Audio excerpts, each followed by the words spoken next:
Ijtimoiy tarmoqlarda Spark rusumli transport vositasi yo'l patrul inspektorlarining qonuniy talabini bajarmasdan bir nafar inspektorni bosib ketish sarlavhasi bilan video xabar tarqaldi.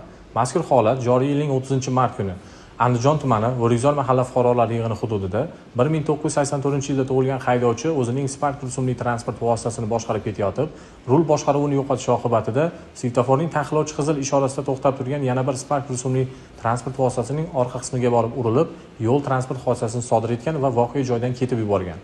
Jabrlanuvchi mazkur holat yuzasidan ichki ishlar organlarining qisqa 102 raqamiga qo'ng'iroq qilib, holat yuzasidan xabar bergan. Xabarga asosan yo'l harakat xavfsizligi xizmatining navbatchilik qismi tomonidan ushbu hududda xizmat olib borayotgan yo'l patrul inspektorlariga Spark rusumli transport vositasini to'sib ushlash uchun xabar bergan. Xabarga asosan ushbu Spark rusumli transport vositasini Andijon tumanidagi Bog'ishamol dahasida xizmat olib borayotgan yo'l patrul inspektorlari to'sib ushlash uchun to'xtatish ishorasini berganda Spark rusumli transport vositasining haydovchisi inspektorlarning qonuniy talabini bajarmasdan bir nafar inspektorni urib harakatlanishda davom etgan.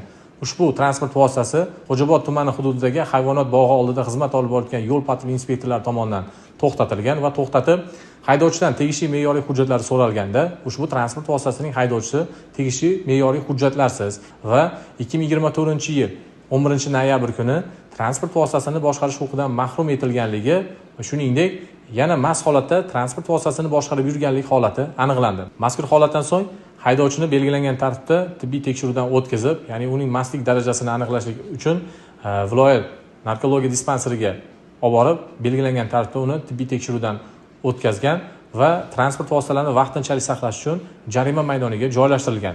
Hozirda yo'l patrul inspektorining holati yaxshi, unga hech qanday tan jarohati yetkazilmagan. Mazkur holat yuzasidan hozirda Andijon tumani Ichki ishlar bo'linmasi yo'l harakat xavfsizligi guruhi mas'ul xodimlari tomonidan dastlabki surishtiruv ishlari olib borilmoqda.